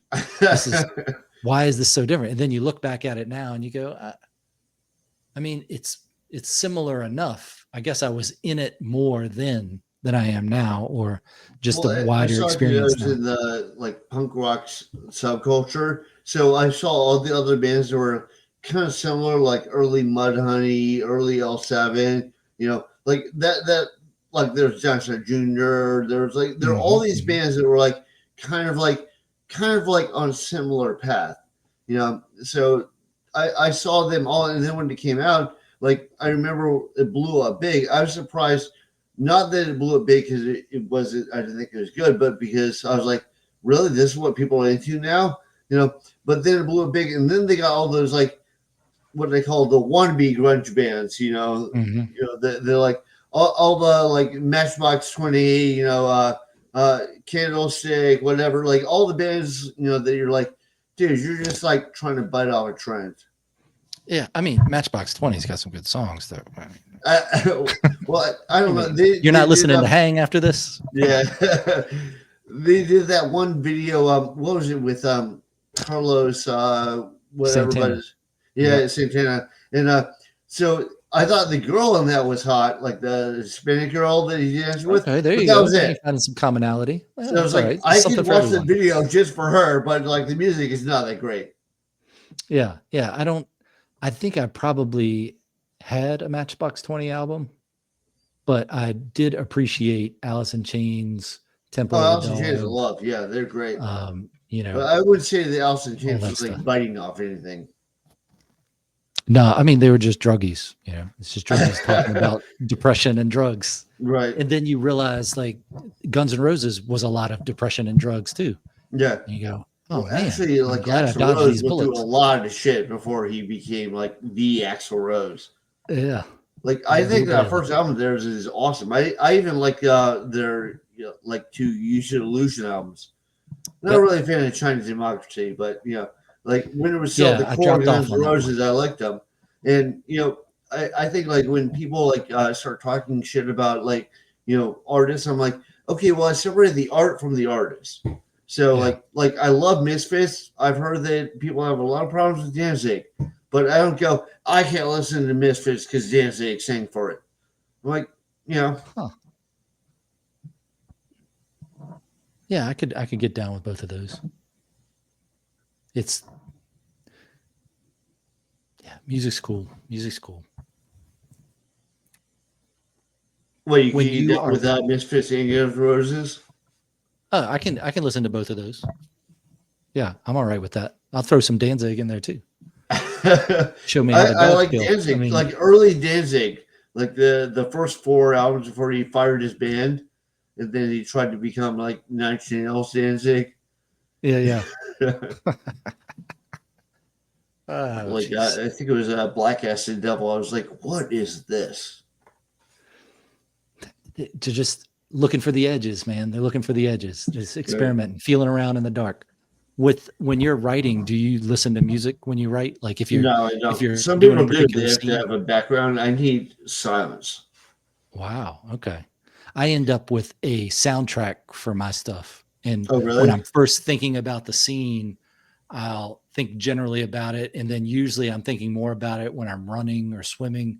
So I'm listening to music, and then the right song comes on, and I'll start doing a playlist of the whatever book I'm working on. So at the end, I come out with a unofficial soundtrack, none of it's licensed. So it's just, that's what I Just start. licensed. That's what I start on the scene. I'll just put the name of the song. And then if Right. I want to go back and think about it more, like I write a little bit on it, and then I want to think about it, visualize it. I'm listening to that song more. So it's developing that way. And now I can listen to songs in a certain order, and I'm like, oh, that's the soundtrack from that book. That's the soundtrack from that book. Or I'm Oh, expecting to okay. hear one. Kind of like when you made mixtapes when you were little and you had them in the certain order. And now when you hear Which I them did. A lot of these people don't know days, what those are. you hear it now and you're like, oh, the next song is this, and then it's not, and you go, whoa, what's going on?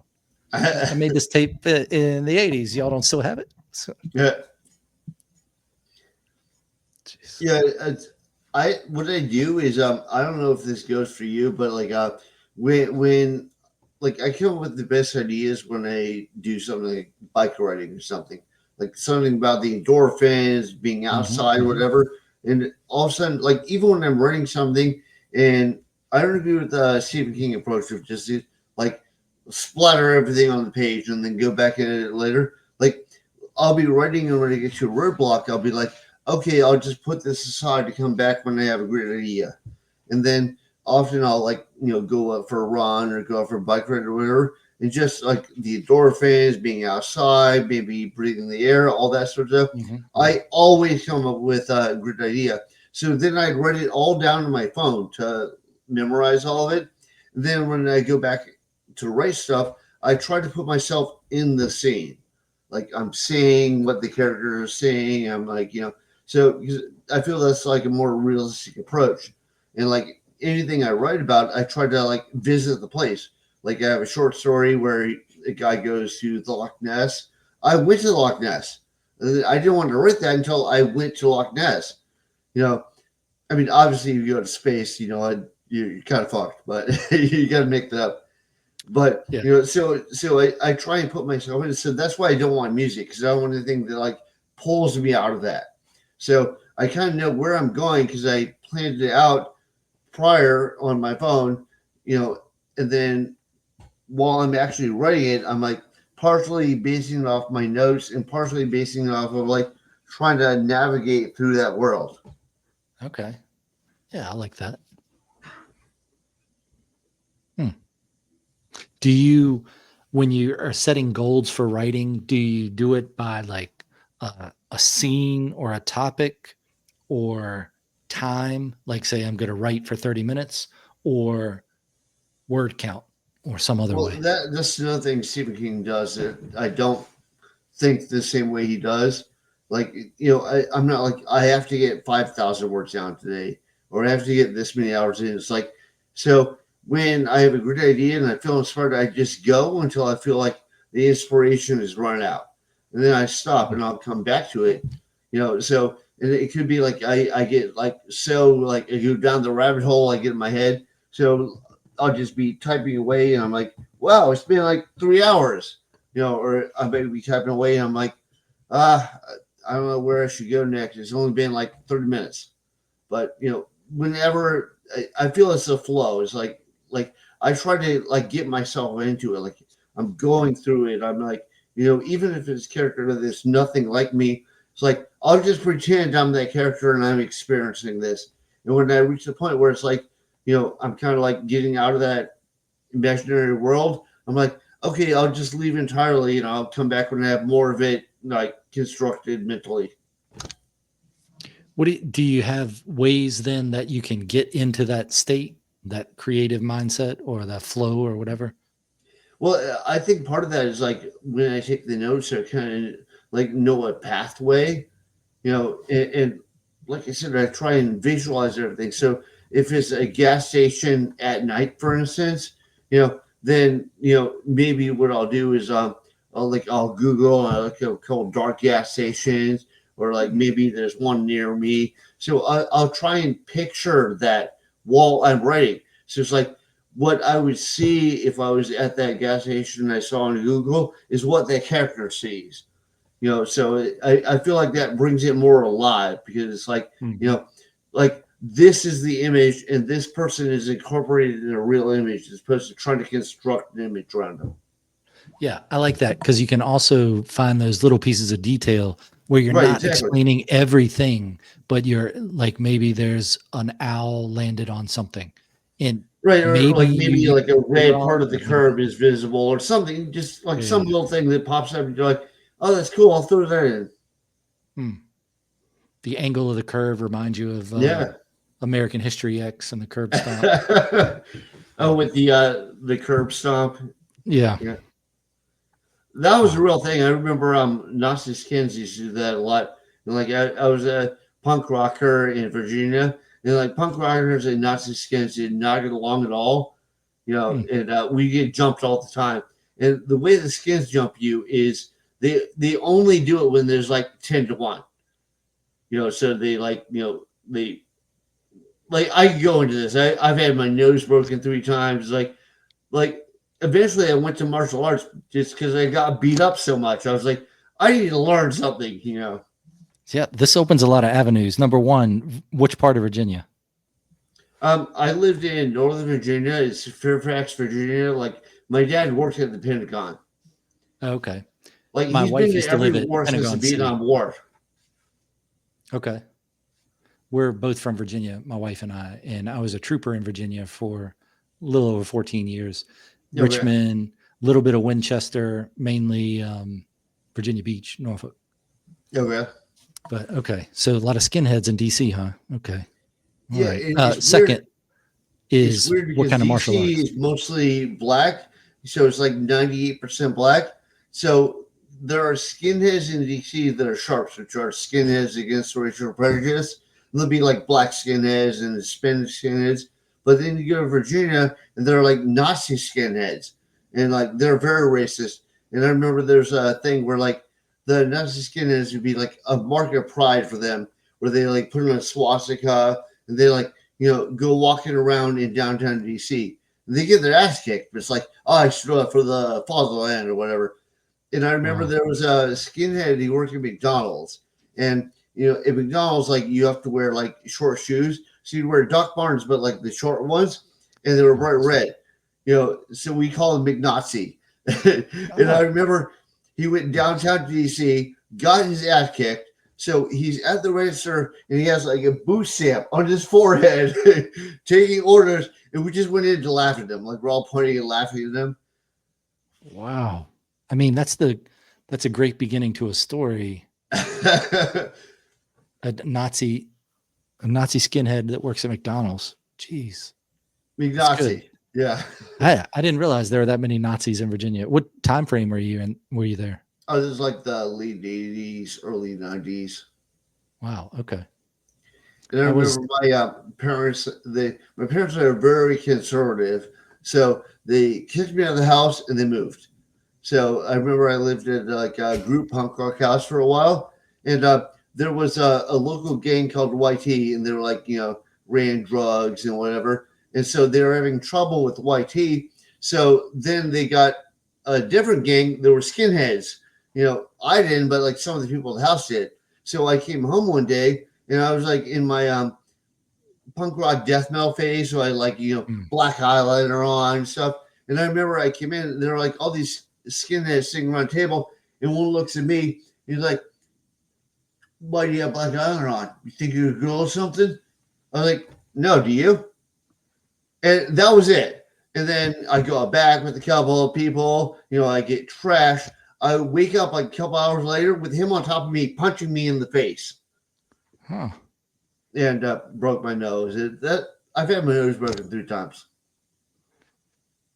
Exciting times. In a nutshell.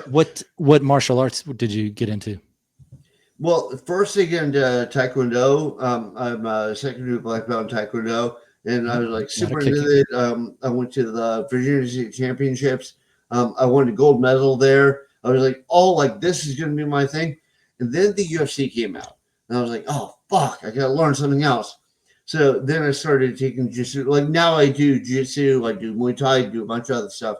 But Nice. that kind of like that was the diversion there. Yeah.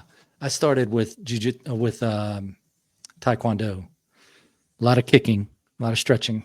And then I didn't find out about jujitsu until after I was done policing. So I did like Marine line training, which you just learn in the Marines, and they call it Marine martial arts now, or MCMAP. It's basically the same thing. It just ends with stomping on the person's face every time. And you can't really use that in the real world unless you're in a Nazi gang and work at McDonald's. And the jujitsu, I'm nothing in jujitsu.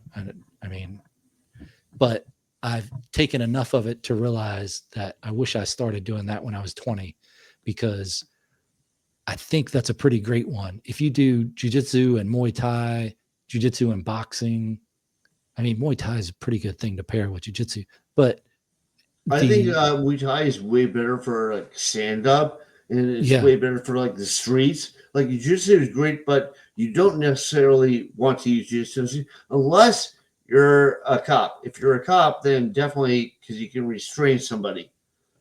So I actually give money like every month as a charity that teaches like the local police jiu-jitsu. Down here in Jacksonville, I found a jiu-jitsu place that it's run by police. You got to find the right one, because each little place has a different feel. And I really like the guy who owned its view. He was a sheriff's deputy, and great. It's great training, great atmosphere. And it's basically, you go in when you're a beginner and you're just getting choked all the time. So I hadn't gotten through that phase yet. Did about 6 months of getting choked all the time. And then we moved away from it a little, and it's difficult. You got to find a place that's close to you, so you go to it. But yeah, jiu-jitsu is great. In high school, if I had a chance to do it again, I would have done wrestling. I wouldn't have liked it, but I could see the use of it through the rest of life. Like that would be a great base to start, especially with the Marine martial arts, and then the policing stuff, like key locks and wrist locks and things like that. Learned a lot of it, arm bars and all that. And you gotta, of course you got to stay up to practice on it. But my wrist locks only worked on a few jiu-jitsu people. Because if you did a month or two of jiu-jitsu, you could probably deal with a majority of the population. Like you could fare okay with a majority. If you have more than that, then they don't have a chance. I'm surprised at how little the general population knows about that stuff. And most people who are like, most people who know something, they're like the most mellow, nicest guys. Like I remember, who was it? One of the Gracies, Henzik Gracie, I think, was he came to New York City, and this is when he was like big in the UFC, like doing all sorts of stuff, but like super mellow, just nice guy, happy-go-lucky. And I remember somebody tried to mug him, and he fucked them up. And then he followed them around, and he fucked them up again, and he's videotaping on his phone. He's like, I just want to thank Giuliani for making the city so safe. It was hysterical. Wow. Yeah. The jiu-jitsu for the right, I mean, if you're a kid taking it, it's really going to boost your confidence. Right. But also with that boost of confidence is humbling, because anybody can get beat any day. You realize that. And the more you take a martial art, the more for the average person, the more you realize you don't want that stuff. Yeah. Yeah. The more you realize you don't want to get in a fight like that. Like when we were doing police training stuff out in Oregon, when I was out there, they have a great training program at DPSST, and their thing was, we teach you striking so you never want to get into this with anybody else. Right. Like, so okay, yeah, it's good enough. You get hit in the face a few times, you start to realize there's something to this. And that's why I say, like, people who are usually really good at that are like the nicest people. Because they know. They know they can destroy you, but they also know that they could trip on a curb and, knock themselves out. So And you even listen to you don't people want to like get in a you fight. listen to John Jones and be like, yeah, probably. Not like, oh yeah, I'll smash him. Just like, yeah, I don't know, probably. Like Yeah. they're like kind of humble, kind of Yeah. Yeah. Oh, man. Yeah. It's a good thing What's to kind learn. of funny when there's George Floyd riots and there's like some kid in John Jones local town like going around with like a spray can like doing graffiti and John Jones he goes, all right, give that to me. He goes, well, I'm gonna do it. He's like, shut up, give it to me. It's like a kid like looking at Josh. It's like, okay, here you go. Yeah. Yeah. Wow. Good stuff to learn. So you're still up to date with your jiu-jitsu and Muay Thai and all that? Still doing it? Yeah, I'm gonna go today. Actually, I do jiu-jitsu. Oh, Well, nice. like Muay Thai, I've done it for like so long. I've taught it too. Like it's like you don't have belts in jiu-jitsu. I mean, in Muay Thai, you do in jiu-jitsu, but you don't have belts in Muay Thai. But like the closest they get to belts is like the armband. You know what I'm talking about? Have you seen like people Mm-hmm. fight someone with the armband? So it's kind of like a loose like ordering system, but my armband is black white, which is like instructor level, and like I said, I've taught it and I've done it for a long time, but just so I'm not that high. But like my juicy guy, he's Korean and my girl's also Korean, and my girl's like, oh, he looks like a younger version of my dad. But my instructor, he looks like Bruce Lee. Okay. He's got But instant street cred. well, I'm a big Bruce Lee fan, so yeah. Yeah. I mean, a purple belt in jiu-jitsu, if you get to that point, that's pretty great. Yeah. Blue is great. I mean, I've been I'm totally blue destroyed belt, by 2 white stripes. belts, so it doesn't matter. Okay. Yeah, what? I've been totally destroyed by white belts, so it doesn't, I Yeah. mean, it's the ultimate We had equalizer. I mean, when you're one rolling, guy, you're he not thinking just about got his punching. blue belt, but he beats me every time. He's like really good. Like even when he was still like a high white belt, he was like beating me. So I'm higher than him ranking wise, but he's so good. Yeah. Well, I think it's based on what your teacher thinks you're capable of, right? And how you've So if evolved you're and all that stuff. Yeah. if you're 50 and you just start jujitsu, you're probably not going to get to the 20-year-old black belt level. You're going to be a 50-year-old black belt level, which is going to be different than the 20-year-old's black belt level. Yeah. No, it's true. Yeah. Or the guy that started when he was 20, that's now 50. Yeah. Right. What's the best way for people to follow your work? I have a website, danhenk.com, and you can go on that, see everything like links to my books, links to my artwork. I tattoo as well, and I used to have like a website that was like everything, and then I realized that a lot of people like they're not that smart. They'd be like, "Oh, do you sell tattoo?" Yeah, I just have a bunch of stuff on my website.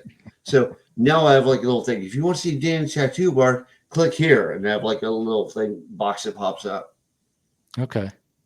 Yeah, I And see you got we have the a books. website for the shop, and I'm on that. And Okay. that's where the box takes you to. Okay.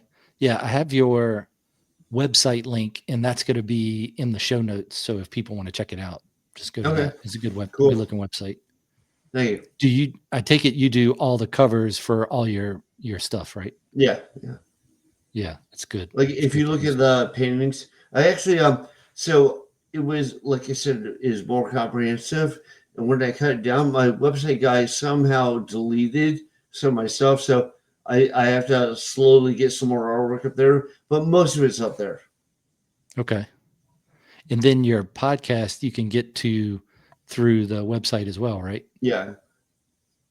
Yeah, it's under the media tab. Nice. Well, that'll all be in the show notes. Is there anything that you wanted to talk about that we didn't, or any thoughts you have in closing? No, not really. Just buy my shit. Nice. That's pretty much it. And thanks for having me. Yeah, thanks for being on. It's a good talk. Maybe we talk again in the future. Okay. All right. All right. Awesome, I'll dude. talk to you on the other side of this musical exit here. All right. Thank you.